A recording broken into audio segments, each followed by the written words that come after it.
All right, welcome along to the RT Soccer Podcast. I'm Raf Diallo alongside Ed Leahy of RTE Sport Online. And we've also got journalist David Sneyd, and we've also got Paul Corry. And what we're going to be doing today is looking back at Ireland's 9-0 win over Georgia in the qualification race for the 2023 World Cup, which leaves them in a great position for a possible playoff place. And then also we'll be discussing League of Ireland, where Shamrock Rovers have extended their lead at the top after a initially difficult previous week where they'd lost to Dundalk. But welcome one and all. Ed, I'm sort of disappointed to see you all on your own here today. I think the last time we were chatting, it was almost a package deal with Kenny Cunningham and the quiz questions, which I wasn't really ready for.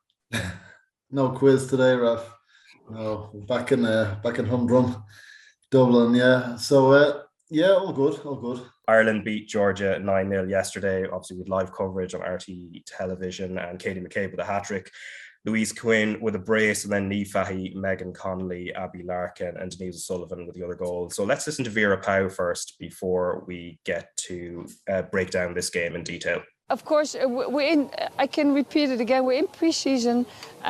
So what I said to the players, we knew that not everything would go right. In the first half, we could have been sharper, but they responded so well in the second half, and the subs came in and gave us more energy.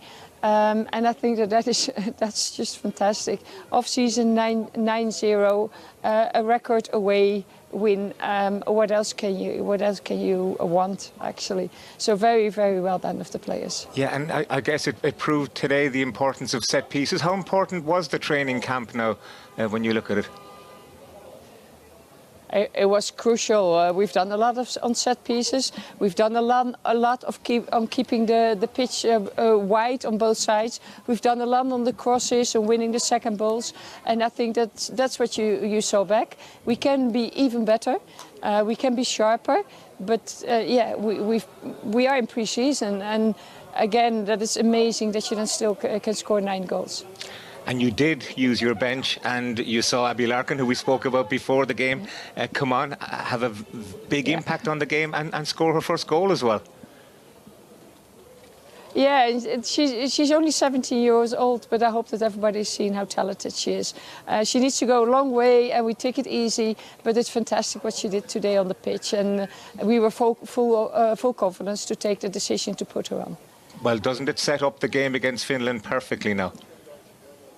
Yeah, and I hope the crowds will come out.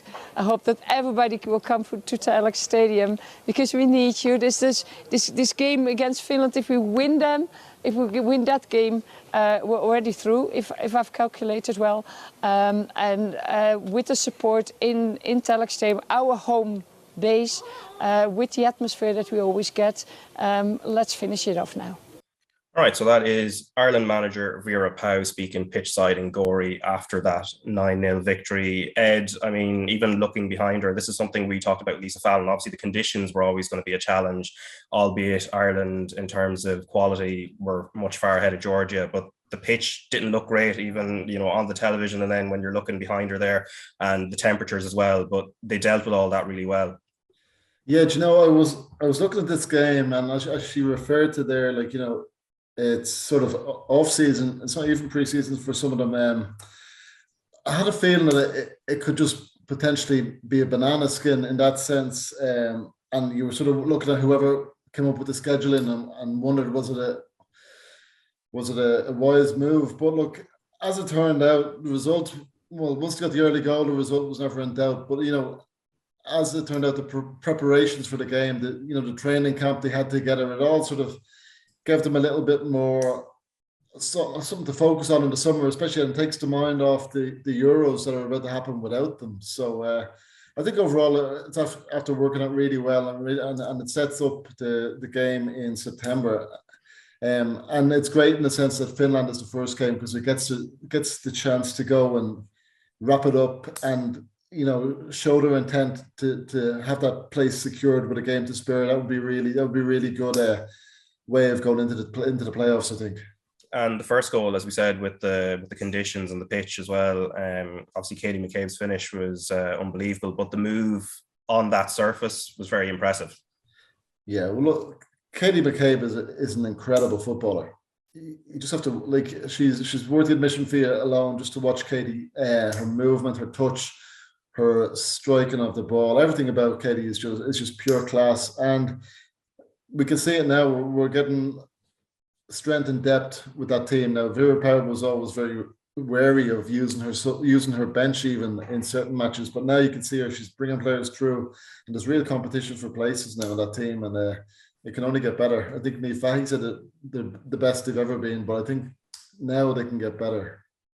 Yeah, and Amber Barrett obviously led the line, and I think pre-match there was a lot of talk about whether leaving Stephanie Roach out of the matchday squad was a wise decision or not, given the fact that Georgia were going to be playing around kind of deep lines. But obviously Amber Barrett brought a lot of energy down the channels. And David, she was somebody you were speaking to recently, wasn't she? And, you know, she's obviously a background in GAA, but has found herself, you know, playing for a country now in a different code, and also, you know, taking adventures abroad over in Germany. Yeah, like she obviously just finished her season with Cologne. But even the point Ed makes as well, and that's where we spoke to Amber when she was in the training camp in Turkey, and she was making that point just about the level of preparation that was going in and the work that was being put into it. And you just got the sense of real kind of togetherness, and like the point there that the fact that like a major tournament is now happening without Ireland that they could well be involved in. And she was kind of making the point, just saying that it's something that they do draw on, that it's kind of brought up in meetings about what happened in that game against Ukraine, and the fact that now Ireland are going to have Finland coming to Tallaght, like Vera Pauw mentioned there, about wanting to have a full house. Like, it is pretty much the biggest game now in probably, you'd imagine, the history of women's football, in terms of what could be at stake, in terms of getting in and making sure they have that playoff spot. And listening to Amber, yeah, I was being a bit cheeky just because I had a good chance to have a bit of a slagging off GAA at some point in it, when she was talking about, like, yeah, it's good watching Donegal do well in GAA, but any player would want to represent their country. So that was just a bit of mischief on my part when she was talking about that. But she's just, it's one of them where she kind of strikes you as a bit of an infectious character around the place, you know what I mean? Especially, I can imagine when you're away, I'm sure Paul knows this, if you're away at a training camp, as much as you're doing good work, you're around people, you kind of want people who are a bit of a buzz and kind of keep the spirits high. And like, I think she kind of strikes me as that kind of character, you know? Yeah, Paul, just on that point, actually, just the type of characters you have when you're kind of away on a camp, like just how important, like obviously everyone's a bit different. You'll have quieter people who are kind of more bubbly, but having that balance, I guess, is hugely important. Yeah, absolutely. And I think any sort of successful squad, you would always look to maybe 4 or 5 really strong characters within that group. But I guess this group have spent a lot of time together. I think they had a training camp before the Pinatar Cup back last year, and they had quite a good stint there. And you can certainly see the rewards of having the training camp before this round of fixtures as well. So it's obviously a group that is very comfortable with one another, and you can start to see, I guess, those real leaders within the camp kind of emerging over this qualifying campaign in particular. So you combine that with potentially a bumper crowd into Tallaght for that Finland game, and you've got a good recipe there. So listen, the progress that's been made over the last 12 to 18 months with regards to kind of the strength of the squad, the way that we play, there just seems to be a real sort of belief and understanding of what it is we're trying to do, and it's certainly heading in the right direction. That's going to be a massive game. You just hope now that those people, those leaders, those characters are all fit and ready for September. We're not kind of nursing any injuries coming into that game, because it's such a massive one, like Davey said. Yeah, and one of those main characters is Denise O'Sullivan. Ed, I suppose the positions she was taking up, especially in the first half, and then obviously she got the goal at the very, very end, but Georgia couldn't handle her because she was just popping up in like these different half spaces. Again, like, you know, I said the same about Denise as I'd say about Katie. She's an incredible footballer and a really, really good football brain on her. She reads the game so well. She times her runs so well. Her touch is so good. Her link-up play is so good. And, you know, I've seen her play all ranges of midfield options, and she can slot in absolutely seamlessly into any of those positions. Even like as a holding midfielder, she's an incredible player back there when she does hold. But she just times her runs into the boxes and adds to the attacking unit so often. And she's just a really great asset to have in the team. as is Megan Connolly, who was player of the match. So let's listen to her. She was talking about the set piece threat that they had, which was a very important factor in the win, and including her kind of role in midfield in terms of setting up the players further forward. So let's just have a listen to her. That's something we knew would be big for us. Again, if we got the deliveries right. I think even just our wing play as well was important, getting it wide and trying to cross it and just getting heads on it. And I think, yeah, we got a lot of joy out of it. Yeah, we could have got more. I think we would have been disappointed in the first half, but I think we kind of upped it the second half, put more on the scoreboard. Yeah, we wanted to get more, we wanted to keep going. But yeah, it was down to deliveries. Katie did really well, and then obviously Lou got on the end of a lot of them, so that helps. But Katie may have scored a hat-trick, but you're the player of the match, and one of the reasons for that is because of the amount of goals that you set up. I mean, you know, you really were putting them on a plate yourself today. Yeah, I think it's one of those days where everything goes right. You have those days, some days none of them go right, so yeah, I was lucky today that all kind of people got on the end of it. You know, it's all about the delivery, but at the end of it, you need someone making that run. You need someone putting their body on the line to try to get it in. So it's 50-50. And yeah, I'm glad I could help get some goals in. But it was all about the win and just getting goals on the board. And now we're looking forward to the next game. Right, so that's Megan Connolly, who was excellent in midfield alongside Jessu and provided that platform for the likes of Denise O'Sullivan and Katie McCabe, obviously, to go on and not just score goals, but create and kind of pick apart Georgia. The set pieces that she mentions there, Paul, I mean, it's a facet of the game, maybe with the modern game, where we're always talking about playing out from the back and, you know, trying to break down teams that way. But set pieces, as Ireland showed, you know, they're obviously a crucial facet of the game. Yeah, they are crucial. And you look at, I guess, any sort of level within football now, they are deciding moments at every sort of level. And I guess we're very fortunate in the sense that we've got excellent delivery at this level, whether it be Katie McCabe or Megan Connolly, whoever that might be. The delivery of the ball is one thing. And then we've got willing runners and people who are willing to get on the end of it. So, yeah, I'm missing a massive part, not only for our national team, but at any facet of the game. But I think what we have shown over the last number of weeks, particularly against the likes of Georgia, it's maybe a little easier, but we've kind of got a number of different routes to go. You know, we can go through teams, you go down the side, and particularly strong then at set pieces. But Megan Connolly's been superb, particularly during this campaign, whether she's had to slot in at centre half or play from the middle of the pitch. Her ability to link play and to create chances has really progressed over the last 12, 24 months. And that was adamant yesterday within the game. And it was no surprise to kind of see her there with Tony at the end of the game. But yeah, listen, set pieces are huge, particularly in tight games. Look forward to that Finland game. That could be potentially be a decider on the night. And fortunate for us, we have people with incredible talent who are able to, I guess, be and stand up at those moments. Yeah, and set pieces, I imagine, will be incredibly important in that Finland game, which is on September 1st, and then Slovakia 5 days later away from home. Ed, I suppose there was one last point just in regards to Tallaght Stadium. So Tony O'Donoghue asked Katie McCabe about whether, you know, the fixture has, you know, that Finland fixture has probably possibly outgrown Tallaght Stadium. So here's her response to that. You've set it up nicely now. Finland at home, September.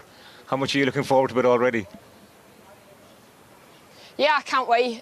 Look, we'll have a week off before we kind of kick into our pre-season with our clubs, and then obviously we'll be ready to go in a couple of weeks' time. For us, we want to see as many fans as we can. We want to pack out Tallaght Stadium. I believe tickets are on sale July 26th, if I'm told correctly by Gar here. So we want to just make sure we're packing it out and getting everybody behind us, because it's a massive game and a massive kind of step towards where we want to get to in terms of qualifying for our first major tournament. And a game as big as this now hasn't outgrown Tallaght, do you think?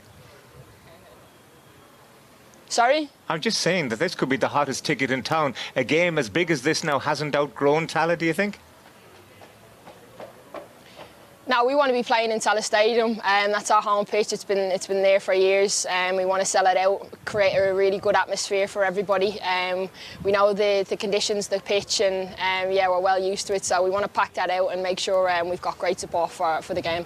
Okay. Yeah, so Katie McCabe there, obviously the possibility of, you know, maybe taking the game to the Aviva Stadium, but she's quite clear there that Tallaght is the home for the women's team, and you know, obviously they want to turn that into a fortress. And Ed, I suppose I'm sure you've been to some of their home games there. Obviously, a lot of the campaign has actually been built on some great away results, as we've seen the likes of Finland and then the draw in Sweden as well. But obviously, changing a ground at this stage, it's kind of pointless, especially when you have turned it into a bit of a, I suppose, a fortress in one way, or just, a comfort zone of a kind.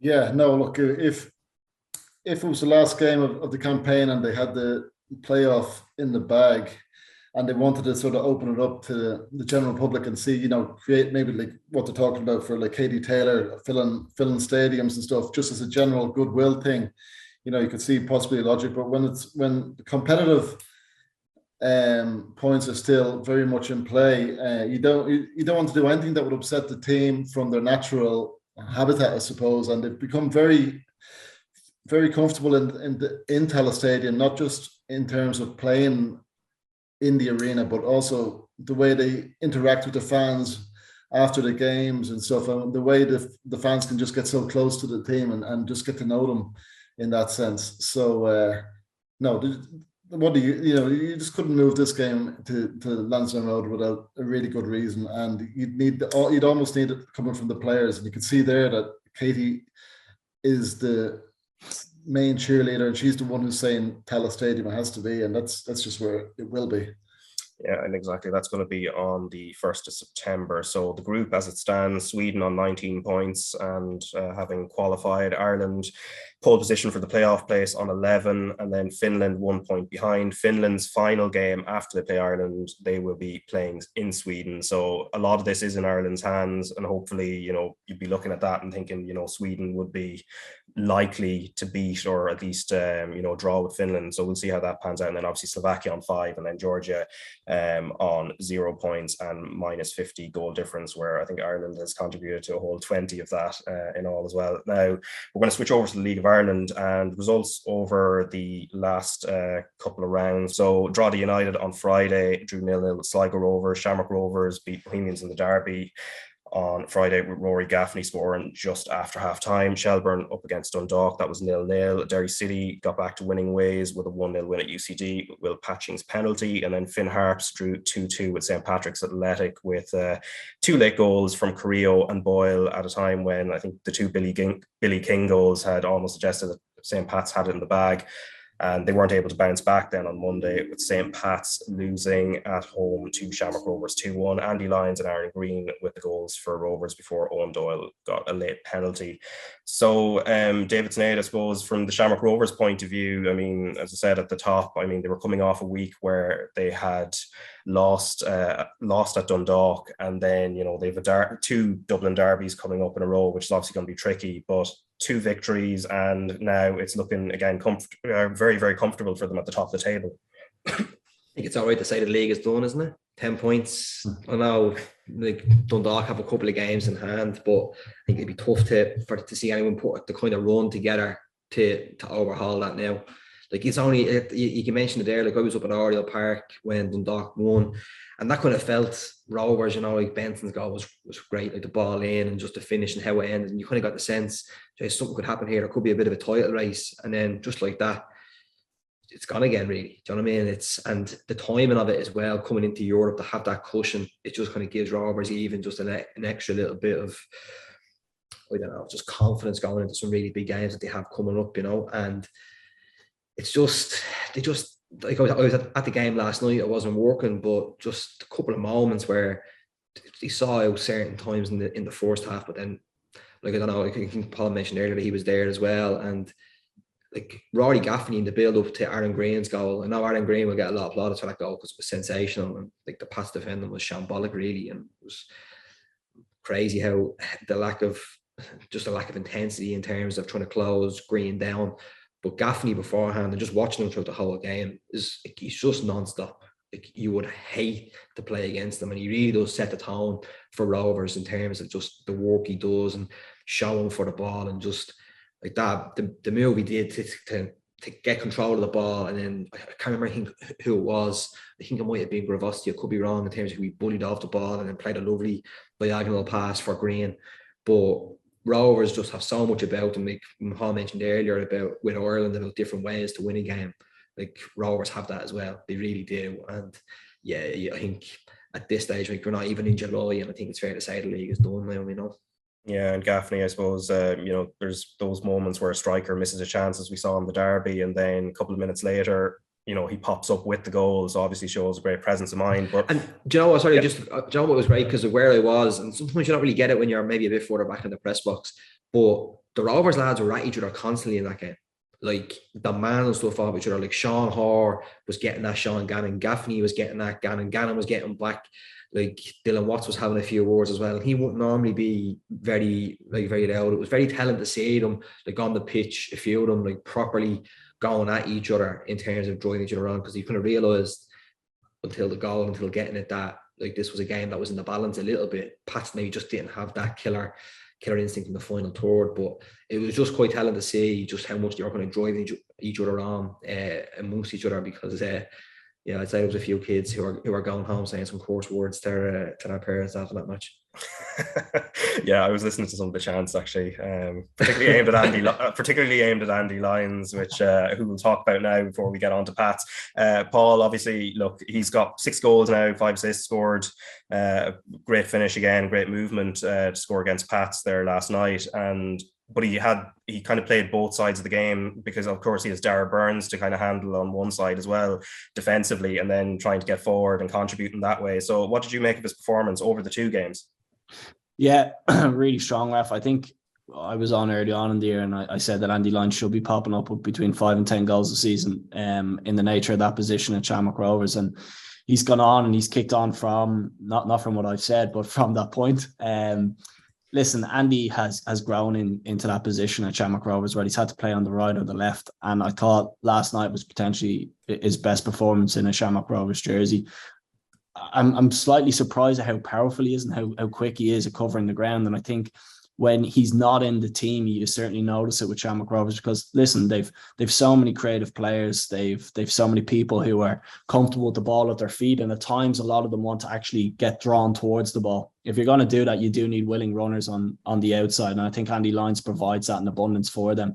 There was a number of opportunities, particularly in the first half, when it was maybe a timing of a run or an execution of a pass, and Andy was in again. And he is certainly playing in that final third. Like when you see him, he's more of a winger than he is a fullback in that position, and he's certainly contributing goals as well. And his finish was superb. It was one that he's actually had to react quite quickly to, because I think it was maybe Dylan Watts or was Sean Gannon that it came off just before he struck it, and he caught it really well.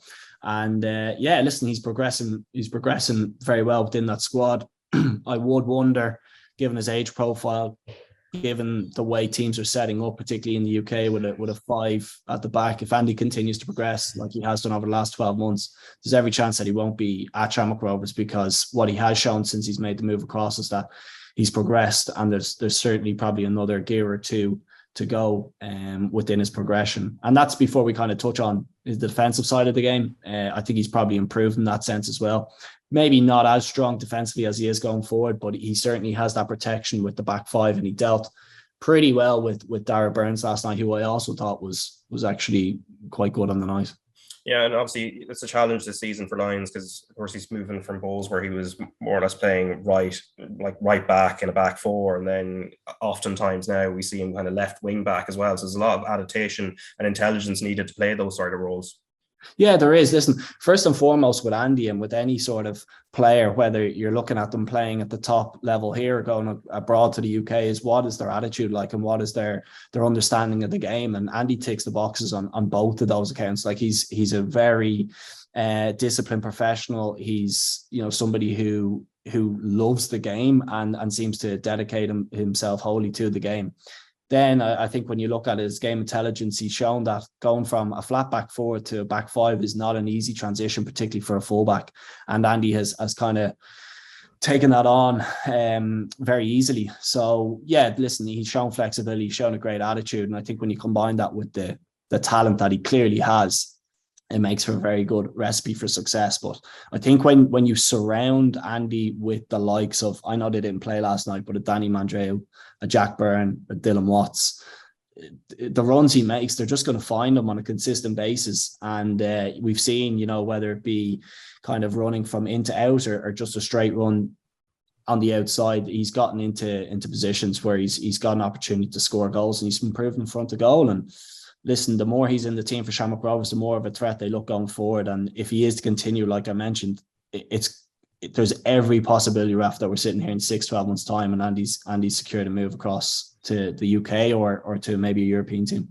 Yeah, so all looking good for Shamrock Rovers. St. Pat's in contrast. Let's listen to Tim Clancy, the manager, who was chatting to John Kenny after the game. Defeat in the end, but what did you make of it all, Tim? Disappointing. That's the biggest thing, is we're coming away from a game again that we've missed chances every bit as good as the ones they've scored, and it finishes 2-1, and that's just really, really disappointing. Yeah. Billy Keegan, an amazing chance early on, blazed the ball over the top. Could have changed the whole tone of the game, I presume. Yeah, and it's probably a more difficult chance than the goal he got up in Finn Harps, which was brilliant on Friday night. And I think he's probably just panicked,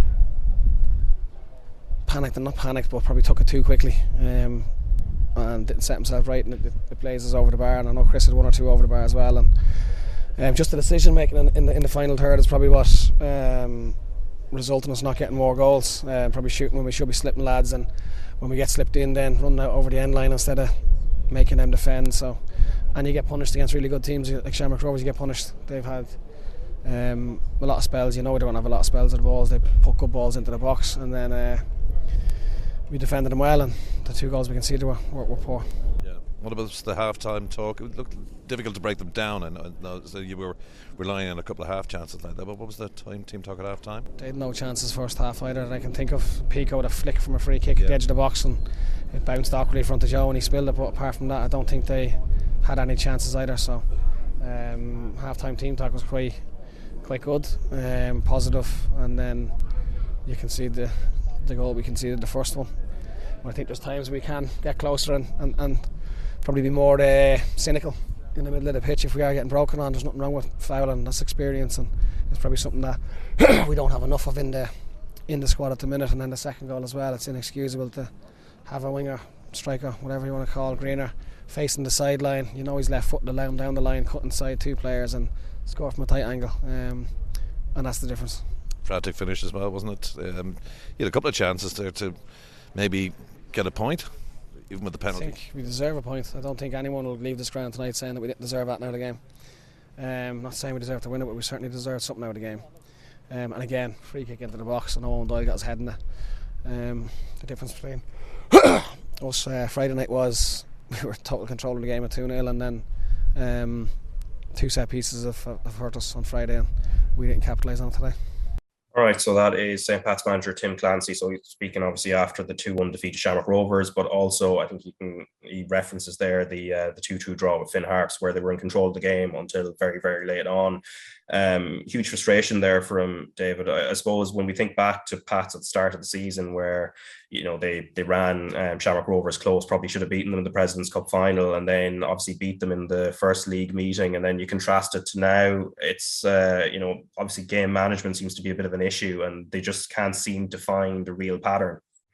Yeah, I think Tim Clancy mentioned it there about maybe a bit of having a bit more cynicism in their play in the middle and stuff like that. And yeah, there was kind of times like that, and I just kind of get the sense like you get out of the game what you do deserve, regardless. Like Pat's missed that chance through Billy King, where he kind of swipes at it. But it just felt, even just from watching it, that Rovers, and maybe it's easy to say it in hindsight, but like they took their opportunities obviously when they came, but they just had that little bit more of know-how, and I think they just had that bit more composure and a little bit of, like I mentioned earlier about lads getting on top of each other. Like it was one thing, like the Pats players seemed a bit more quiet, and they just seemed a bit more reserved, almost not that they were expecting, waiting something to happen and then reacting, but I thought it was quite telling that once they were kind of 2-0 down and they brought on, obviously, Tunde Owalabi came on, like he brought on a lot of energy and a lot of pace, and just seemed to have a bit more direct, and he kind of gave Rovers a couple more problems, but it's kind of maybe a bit easier to kind of play a bit freer when you're already 2-0 down and the game's not in the balance, and that's when the pressure should be really on to actually step up. And it's been kind of a season. Obviously Europe is going to be coming into view now as well, and that'll be interesting to see how that goes, because that could be a redeeming feature for it. But it's kind of, I'd say a lot of Pats fans would say it's kind of a season almost to be expected a little bit, in terms of like losing a manager like Stephen O'Donnell, who had such a big transformative impact in terms of change and just the nature of where the club was going. Obviously winning the cup, putting it up to Rovers a bit more last season, although Rovers still, again, just were had them at arm's length a little bit.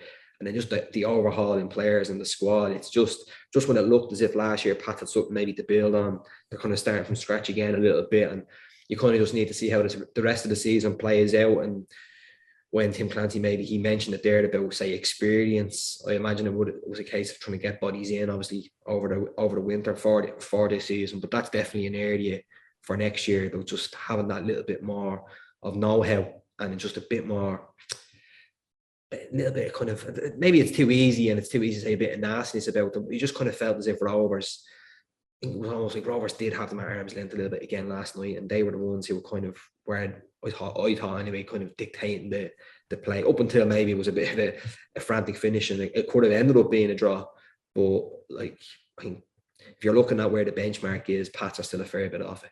Yeah, and it'll be a little bit harder with some of the situation around Darragh Burns at the moment. So Dan McDonnell in the Irish Independent, of course, reporting that Shamrock Rovers are monitoring his situation, because I think there's links with moves to the UK, but if those don't happen, then the way the compensation rules work actually plays in the favour of a League of Ireland side. And, I think Shamrock Rovers would like to think that they can that they could attract him over, as they did with Andy Lyons and others. I suppose, Paul, that would be a huge blow, obviously, if Darragh Burns was to relocate. Yeah, I would agree with you. I thought after Andy Lyons, he was probably the best player on the pitch last night.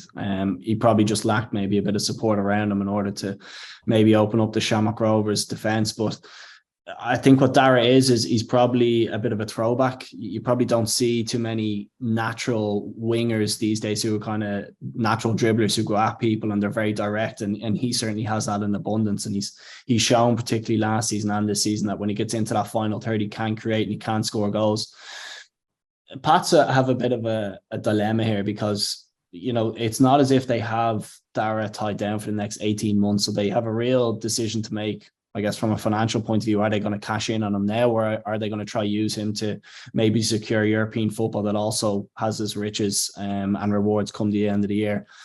It's a difficult one as well from a player's point of view. He probably wants to move at this stage of his career. He probably feels as if he's ready to go, and if a club, I think MK Dons was a team that was mentioned, that would be a really good kind of landing ground for Darragh over there. They're kind of like a really progressive club. We play out from the back, probably not too dissimilar of what he's experiencing at Pats. And I guess then on the flip side is if they don't sell him now, there's potential that they lose him to Shamrock Rovers. And Shamrock Rovers have shown with the acquisitions of Danny Mandreou, Andy Lyons, they've picked up the best of the rest within the league. And if he isn't to go this year to the UK, you would suspect then that he's probably gonna go to Tala, because he's probably going to want to be a part of that success story. So it's going to be interesting to see how this plays out over the next number of weeks. I would not at all be surprised if they did cash in, if a good bid came in from, just purely on the basis of that they haven't got him tied down to a long deal, and the likelihood is that they're going to lose him at the end of the season. But from a player's point of view and a talent point of view, I think he's got a lot to his game. Certainly enough that if he does get over there, he can be a success. Yeah, and in terms of the transfer window and leading into July, obviously Bohs had been one of the busier clubs, making 3 signings. So Josh Kerr, Scottish centre-back from Airdrie in Scottish League One, Ryan Burke, who's come in from Mansfield, slotted in left-back, and then John O'Sullivan, right midfielder from League One, Accrington Stanley over in England. And, David, looking at their squad, and I think because we've seen with their kind of inconsistency, as we've discussed with Pats, I mean, they were coming off a victory over Shelbourne. Obviously, the derby is going to be a different matter. It's a derby, and also Shamrock Rovers are the strongest squad in the country as well. But what else do they look like they need? Because it seemed there was a bit of a void up front as well. Yeah, it's a strange. If you're there wasn't a stat about Bohs that if the matches had finished in the 70th minute or something, they would have been far higher up the table, and it just does seem to be those seeing out games. Like, we're talking about know-how, like talking with the players that Bohs would have lost over the winter, in terms of they lost a spine of a team that just has so much experience and just a little bit of that cleverness about how to see certain games out. And that's been, that's been like one of the big factors, or the big kind of, I would say, kind of characteristics of their season, has just been getting into decent positions and just not being capable of seeing out. Like we saw at the start of the season, wasn't there a whole issue over the whole captaincy, and it was being spread around. Kind of Conor Levinson's kind of has had it, and he's had a decent season. In terms of up front, like it wasn't so long ago, like I remember being out at Abbottstown for a press conference with Jim Crawford, and Jim Crawford was talking about Promise O'Shea being probably the best young player in the league, you know, and the ability that he has. And he, against Rovers, the other, more so, not so much central, but maybe playing off the kind of the left-hand side. Yeah, in the channels, he was really good. Yeah, really, really impressive. And he's had that about him. You see him play in games, and there's some games you look at him and you think he's unplayable. He's got so much about him, because he's still young. He has that element of inconsistency, and you kind of look at it thinking, like Paul mentioned there, about, say, going to different teams and landing ground and what could be good for him. You would imagine that he's the sort of player who, if the rising above up the levels, that he would be capable of doing it, and that he would find that level of consistency. Now, obviously, Bob won't want to lose him, and I think it's telling as well the fact that Keegan has been able to go into the transfer market, because obviously they didn't spend their budget before the start of the season. He wasn't going to spend it for the sake of it, and maybe in hindsight that's probably a good thing in the sense that maybe, even though it has been a kind of inconsistent start to the season, first half of the season, they had got the wrong type of bodies in, and where that money was gone, they might not have been able to have improved the squad. And like someone like John Sullivan coming in who has vast experience, and he's coming back to Dublin as well, which would be a big thing for him. So the big thing for Bowes would kind of, because I know Keaton Hong was getting some dogs abuse off Bowes fans and stuff that's happened, but not that he needs to get more credit in the bank with them, but if the players he's brought in, who'll obviously be available, won't he, from this weekend, if they're able to kind of have give that sense of just consistency and being able to see games through, you would expect them that Bowes, especially with no European football, should be able to go on a bit of a run towards the back end of the season. Now, we can't say for sure it's going to happen, but it's what they need to do. They really do, especially after the disappointing first half. Yeah, and Ed, at the top end, or at least close to the top end, obviously Dundalk, we were talking them up on last week's podcast, which always seems to be a bit of a curse sometimes when you do that. And teams tend to drop points immediately after. But again, look, they're still having a great season, but going over to Shelbourne, who have been much improved, it is still a little bit of a missed opportunity, obviously. Yeah, well, I suppose with Dundalk,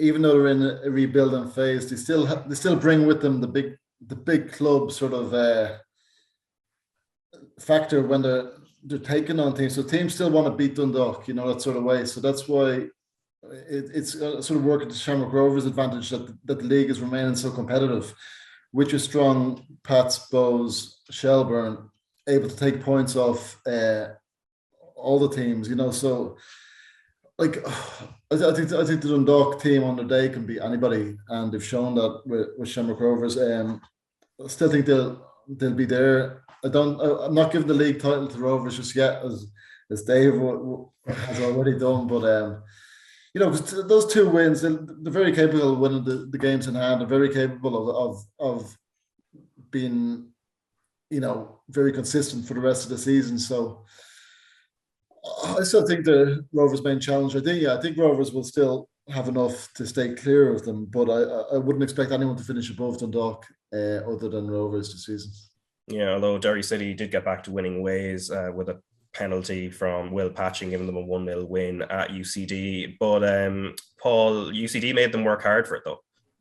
Yeah, they did. And UCD have shown, I guess, that they can be a bit of a banana skin, and they always have been down through the years, whereby if it tends to click for them on the night, they can be a really stiff opposition.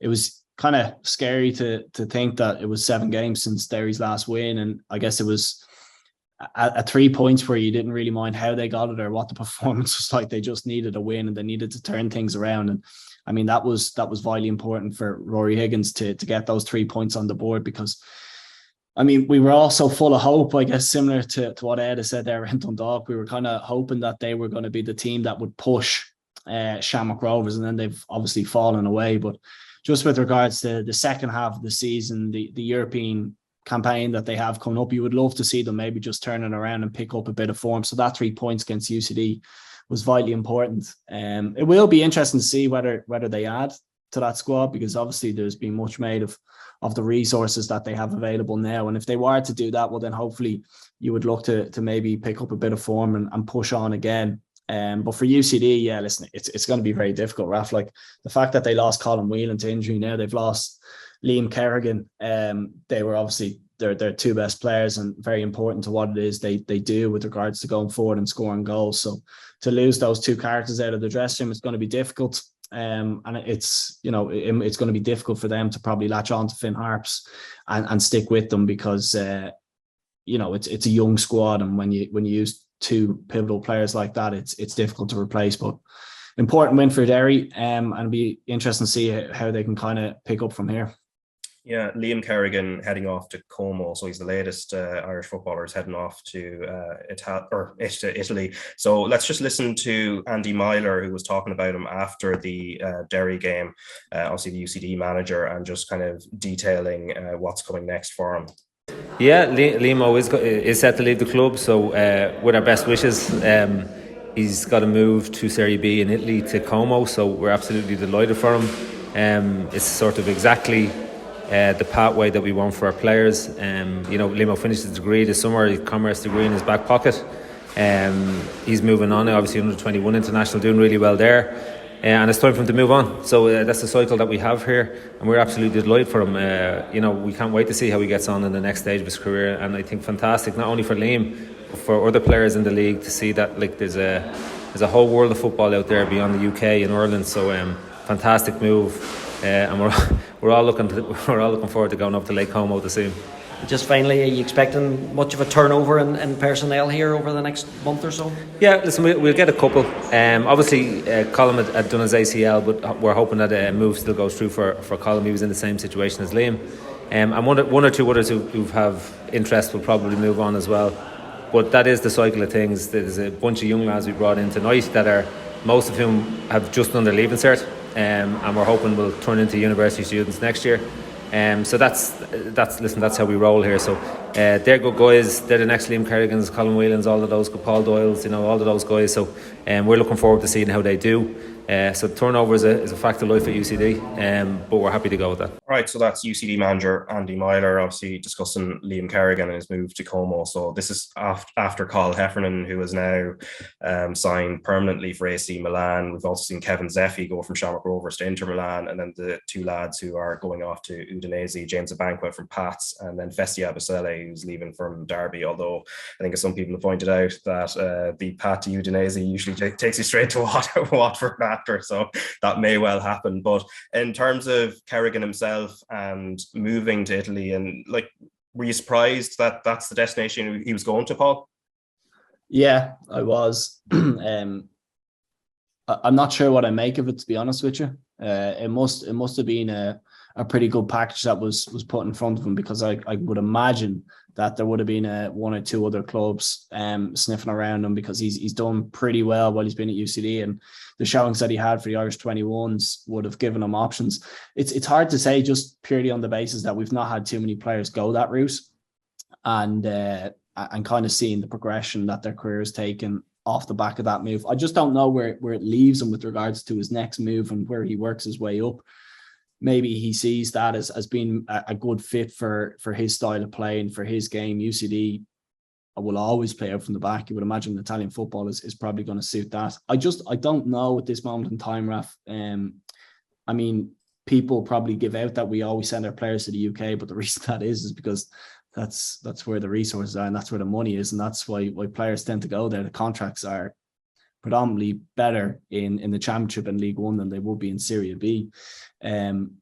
But maybe for his career, maybe for his game, this is the best move. It's one that we'll have to kind of track over the next 12, 24 months. But it's one where I was very, very surprised when I saw his destination. But one, I'm sure that David Sneyd will have no problem going over to interview him over there in Italy. Yeah, I'm already sussing the flights. Yeah. It's easier to get to than Ascoli. I think we were discussing a while back. Yeah, Lake Como, a nice part of the world. But just on the wider point, I remember talking to Michael Walker on the podcast a few months ago just about that trend of young Irish players going further afield. And this is obviously just another staging point. We're going to be seeing a lot more of this, David. Yeah, like it's a natural kind of aspect as well of obviously what's happening with Brexit as well, isn't it? In terms of, say, I know obviously with Liam's different in terms of the age. I wonder as well, like I'm guessing he would have came on maybe a radar there when he played for the 21s against Italy as well, which is interesting because it was one of them that kind of came out of the blue in terms of even club who were sniffing around. But yeah, like it's an interesting one. Like I made this point before, like it's great when you there's a bit more of a bit of a glamour about when you hear lads going, say, an Inter Milan or an AC Milan, and it's exciting and all the rest. But it's still the same issue in terms of they're going to a different country, but still exporting the problem just somewhere else in the sense of making sure they're actually ready for it as well. That has to be the big thing for it. And like, say, for example, say with Cottle Heffernan, like, I know when he went over and wasn't he, Tony went down and did the interview with down in the house and stuff, but he was going over on a loan to it's basically a trial effectively to see if he would settle in and how he would cope with it. And he obviously took it with both hands. And that's, again, like Paul will know in terms of you can get opportunities in life and you have to obviously take them, and then so much more has to go right for you and to get where you have to be. And we're talking there, say, about Liam Kerrigan, about well, what's the next pathway for him, where does he go? And you would imagine, like, I don't know, it's one of them where, I'll be honest, I didn't even know Como had a team in Serie B. It was not something that I would, but that's my own ignorance on it. And then you kind of say, well, what's their kind of reputation in terms of developing players? Will clubs be looking at them to go and say, well, that's it, they're kind of renown maybe for getting lads who might not be on the radar of other clubs and then bring them along? So it'd be great if that's the case. Or like we mentioned how, say, Udinese and Watford, is there a link with a different club where he goes there for a period and he could go somewhere else? Because football, like, there's so many things, like, it's intertwined. So it's a big one where it's great to see lads going, and as Andy Moyler mentioned there, that it is a big world and challenging themselves. And I'd say the older they are, the better in terms of they will be adapting to that or being able to take that on, because like I can only imagine what it's like. It can be overwhelming at a young age going over. It's where there's so many different stories of heartbreak. You just hope they're not coming back saying, yeah, you had a horrible time, but I was able to learn a different language. Like, that's no good to anybody if they're not actually able to kick on, really. Do you know what I mean? Like, it still has to, as mentioned, I said it earlier, like, it still does feel like a bit of an issue in terms of lads going out, and you just hope that they have the backing behind them and the grounding behind them, and hopefully with the national leagues coming through and the academies that are going to be developing, that's eventually what will be put in place. But at the moment, it does seem as if still things are in their infancy with that. Yeah. One thing about Liam's move to Como, I think that does stand to his advantage, is that he's an exciting attacking player. So he's the type of player who, if he can get a run of goals, early in his move over there, if he can score a few goals, suddenly it'll attract that sort of bit of, a bit more attention to him, and it gives him scope. Then if he can get a good run of 6 months, even a good season in the team, it sets up another move if he doesn't settle in to the cultural side of it, that sense.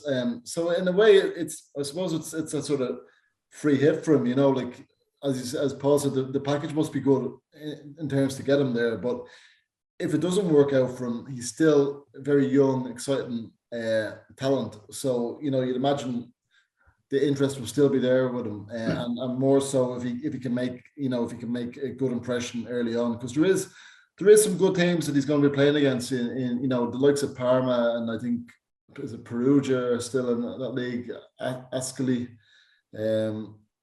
Lecce were promoted, but so it is a good standard, and if he does get a good run of games, you'd imagine that we'll hear a bit about him anyway. Yeah, we'll see how he gets on anyway. And just before we go on to the first division, so his former clubs, like Rovers, of course, a second game under John Russell, so 4 points from 6. Paul, have you seen much change there in terms of what he's in those first couple of games? I haven't caught the match, to be brutally honest, Raf, but I would imagine John Russell will probably set up in a similar sort of way to Liam Buckley, given that he played under him for such a long period of time and then worked with him as well. So I'm sure he'll just look to tighten up on different elements of their their game. I think like you can kind of put Sligo, Pats and Bows into the same bucket, and if you look at their results, they almost match each other with regards to just not being able to back up good results with another good result. And listen, they had a really good 3 points against Finn Harps, and you're probably looking at it and thinking, draw that decent opportunity to go back-to-back wins, and they just failed to do so. And that has been the case with Pats and Bows as well. It's just littered with inconsistency. You kind of feel as if they've turned a corner, and then you're back to kind of the same point again, because they haven't been able to back it up with another win. And I would say for John Russell going in there, it's not a case of maybe being, outrageously expansive with the ball. It's actually about putting consistent results together and hoping that you can secure one of those European spots, because they've shown, particularly last season, that with the players that they have, that they can go on good runs. I think getting Greg Bulger back in the team has been pivotal, whatever it is with Greg. He's obviously a superb player, but the statistics with and without him are just, ridiculous. And maybe it goes back to what Dave was saying about Shamrock Rovers, and maybe it's the demands that he's putting on people around him, and his ability then to link the back four to the forward players. He's been very important with regards to getting results. But for John Russell, very good player, played against him a couple of times, obviously got a very good understanding of the game. I'm sure he won't look to change too much in the middle of any season. We'll just look for that bit more consistency throughout the squad. Yeah, the only kind of major change there, I think Jordan Hamilton obviously left just before this kind of July window, or start of or during this transfer window. But anyway, the first division, so Cork City have taken a bit of a mantle at the very top now. So they won the derby against Cobh on Friday night 1-0, and then Waterford also beat Bray Wanderers 1-0. Galway, who are still second, 4 points behind them now, drew 0-0 with Treaty United, and then Wexford beat Longford Town 2-1. And then on Monday, there was another round of action with Cork City winning 5-0 at Treaty United, Longford Town winning 2-0 at Galway, or at home to Galway, Bray Wanderers 2, Wexford 2, and then finally Athlone Town lost 5-2 at home to Waterford. So there's a couple of stories there. Obviously, Christian Magarusan scoring both goals for Longford there against Galway, which has sort of changed the aspect of that title race at the top, or the promotion race, I should say. But let's talk about Cobh Ramblers, actually, because Shane Keegan's back in the league, David, obviously taking charge there at Ramblers and replacing Darren Murphy. And as we know, look, he's previously Wexford and Galway boss as well. So it's a good move for them, I guess. Yeah. I'll be chatting to Shane later on and do a podcast with him. Sorry, elsewhere with the 42. Wait, there's other podcasts that exist, are there? I know, it's strange. There's a few of them on Spotify. If you kind of search, there's all different all genres on as well. It's strange. But it's going to be an interesting one, because obviously he was with Treaty, and he was more so. Obviously, Shane would be doing stuff in the media, and was more so kind of. See, he was looking over the academy. But if you look at it, it could be a wise one, because it's not so long ago when he was getting Wexford promoted. And I know obviously Wexford would have had a bit of obviously a back in there with, we talk about Italian football, Mr. Wallace, obviously a big fan of it, but he had that kind of, he was very highly regarded in terms of what he did with Wexford, getting them promoted, then obviously gets the job at Galway, and then things don't go well there, and you kind of just wonder what it's going to be, how it will work for him, you do speak to him, and it's just someone who we talk about, he's just properly immersed in the game. As I said, I'll be chatting to him later, so it's going to be interesting to hear about his own thought process on it, because he did kind of seem to be enjoying the role that he was in, and just kind of what's going to be like dealing with the challenge that will come as well, because obviously he's based in a different part of the country. But knowing Shane, I know he said about this before in the past, but obviously when he was involved with Dundalk, but he's kind of said, listen, everyone knows what was kind of happening, say there, in terms of he was obviously in as a coach more so than anything else. But I don't know, it would be interesting to even what Paul might think on it. But I just think he's a fella who he kind of just knows, he knows every different facet. I think he was down at the Kennedy Cup last weekend. He knows different facets of the game, and at that level, that's what you need. You know what I mean? You need to know little gems in different parts of the country in terms of who might be capable, because let's be honest, you're the smallest of small fish down there as well. You have to be able to be capable of finding, picking lads out and saying that, working with them, and he has that capability of being able to prepare teams at the very highest level in this country, but then also know what's needed a bit lower down to kind of get a good team together, really, essentially, and get a kind of group of lads together. So it could work out very well for him. Yeah, I have to say that when I speak to him most weeks, so I can't say anything else. Yeah, obviously, look, listening to his comments when he took the job, obviously he was talking about Cobh's sort of centenary, so obviously the understanding of the history of the club and everything else. But I think their struggles this season have sort of been overshadowed by the fact that Athlone Town have been pretty well, even worse than they have in terms of results, Paul. So it is a huge challenge for him, but obviously, as Dave has outlined there, probably the right type of person with the right type of passion to go in there and try and lift them up from where they are. Yeah, listen, he's gonna need to use all those facets because they've 9 points from 19 games.